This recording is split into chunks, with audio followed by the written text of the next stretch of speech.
Do so many black Americans today not see the Republican Party as their party in such huge numbers? Why are we not the champions of Title IX? Why, when allegations come out about pedophilia or a sexual assault come out, why do Alabama Republicans vote, say in polling numbers, that they are now more likely to vote for Roy Moore? Why is this happening to the Republican Party if we are supposed to be the moral party? I would just like to pose the question, like, is it really just ignorance that all of these people do not feel safe with the Republican Party? No. Well, the Roy Moore business in Alabama is a little different. The Republican Party, not its establishment wing, because its establishment wing, and I was part of this. I mean, you live in D.C., your Bible, your daily news Bible is the Washington Post. So if the Washington Post says, we found 4 women to accuse Roy Moore, the typical Republican will go, there goes Roy Moore's career. You know, these guys are like wildebeests, you know, and they don't want to be the one that's shot or eaten. So at the slightest sign, they run. They want the other wildebeest to be prey. This is the sort of McConnell sensibility going on here. But there's a totally different sensibility, and it's not just in Alabama, because I feel it myself. And that is, in a world of limited information, you have to decide who to trust. And you have to decide how to ascertain what's true when you weren't there. So take the Roy Moore case. Yes, if Roy Moore did those things, he should absolutely be expelled from the Republican Party and not permitted to sit as a senator. But did he do them? Did he do them? You know, I've seen Ben Shapiro tweeting out, well, gee, you know, did the Washington Post write that little memo in the little girl's yearbook? But now when you look at that, and I don't know if you've been following this, it is not clear that Roy Moore wrote that. There are all kinds of indications that that is a forgery. And when Wolf Blitzer just asked Gloria Allred, will you certify that Roy Moore wrote that in the yearbook? She's saying, I won't. I'm not saying he did. I'm not saying he didn't. In other words, it's the timing of this accusation that makes intelligent people think something fishy is going on. 40 years passes. The guy is now running for Senate. 30 days before the election, 10 accusations. Yeah. All these women were dead silent for the full 40 years. But now they come out in such a manner that none of their statements can be verified. All that can be verified is what they told each other.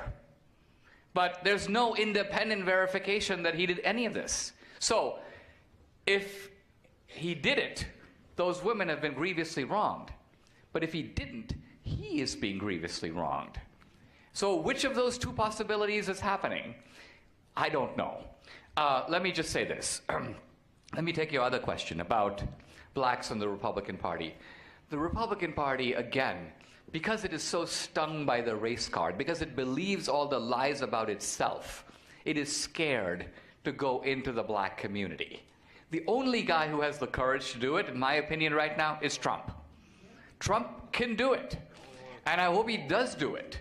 Because it's only when Republicans go into black communities and speak. I mean, if I gave this talk at Howard University to an all-black audience, the same talk I've given tonight, I assure you it would shake up the audience.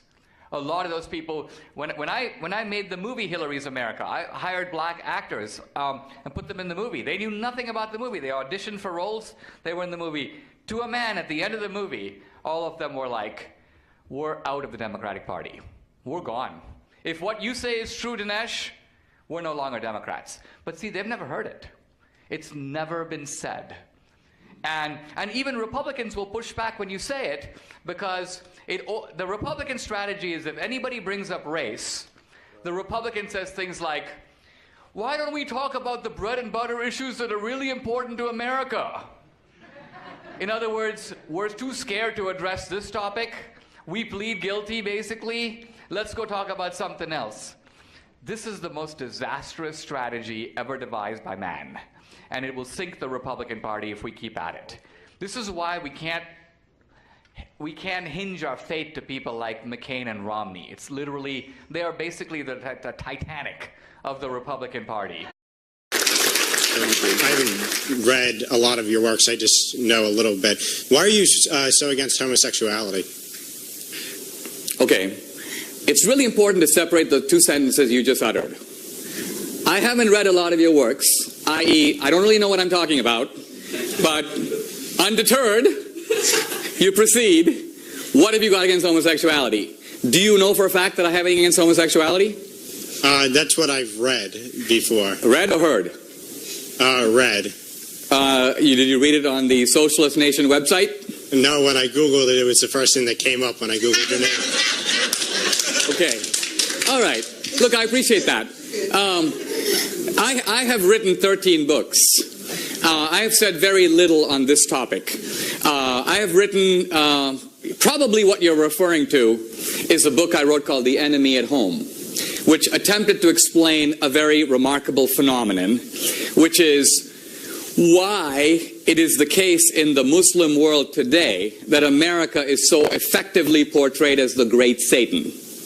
America historically had very favorable views in the Muslim world going back to the 50s. So I was trying to explain this phenomenon. And part of what I was saying is that the rise of cultural liberalism in America since the 60s has given the radical Muslims a powerful propaganda weapon. They're able to say, we're shameless, your women are whores. They're able to say, these people don't believe in God, they kick God out of the public square, they promote gay marriage. So I was actually describing a foreign policy phenomenon, which is the use of propaganda in the Muslim world to convince people to hate America. Now, quite honestly, if you were to read that, you can agree or disagree.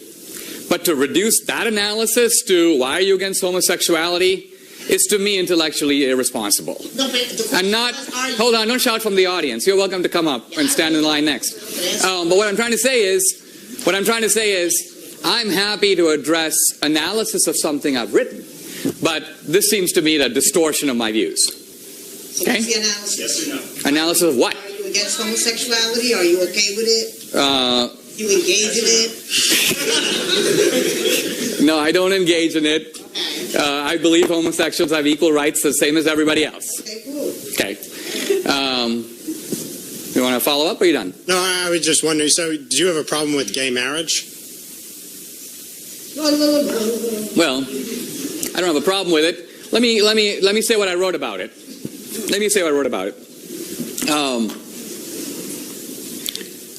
The gay marriage issue basically, I think, is a battle for social acceptance.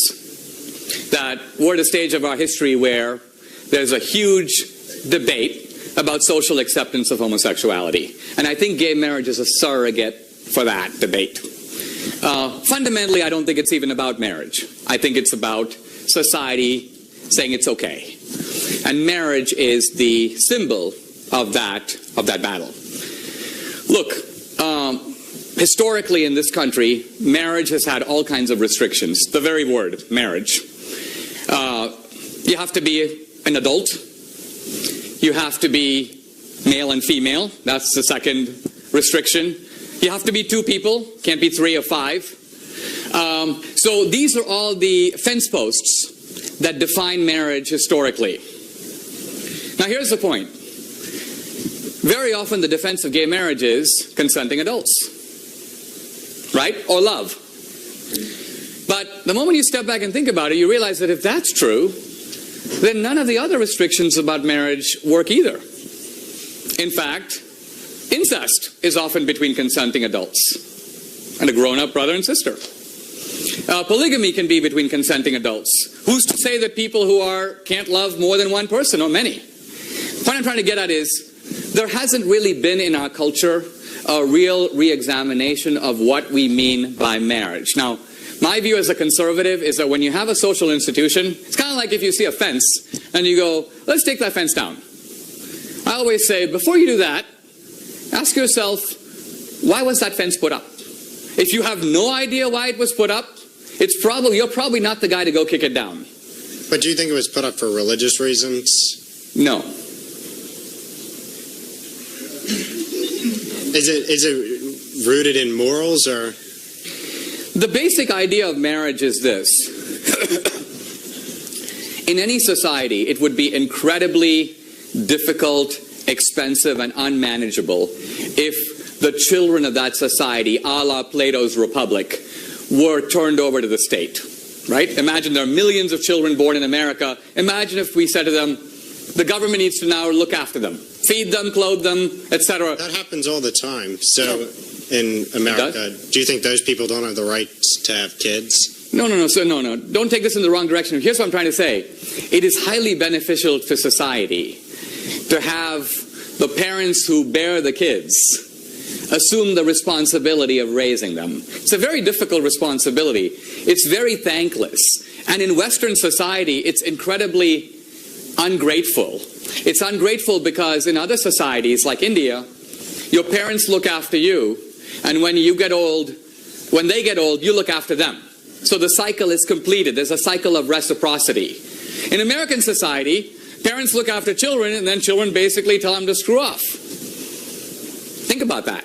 So parenthood is an incredibly unreciprocated sacrifice. It's one way. And you're just hopeful that your kids will look after their kids. But they're not going to do a whole lot for you. They're not even going to look after your retirement. You need Social Security. See where I'm going with this? Where I'm going with this is that marriage was set up the way it is for a reason. Namely, to give special privilege to families that have nurtured at tremendous cost to themselves and sacrificed children over many generations. Now, when I look at the gay marriage debate, to me, it's embarrassing. It's shallow. It is framed entirely in the thin logic of discrimination, as if there was a pure equation between the civil rights movement, the feminist movement, and the gay rights movement, as if there weren't important distinctions between race, which is biological, gender, which is far more complex, rooted in biology, but also a social construct. Obviously, gender identity, somewhat biological, fluidly social. All these things are incredibly complex, and to put a crude equal sign between them, I think actually kind of misses the thicker social meaning of these things. So, again, I've never written about any of this. I'm just literally spouting off from the top of my head. But I'm trying to give you a sense. Of why there's more to this, I believe, than simply a religious bigotry issue. Okay. Thanks. Okay? Sure.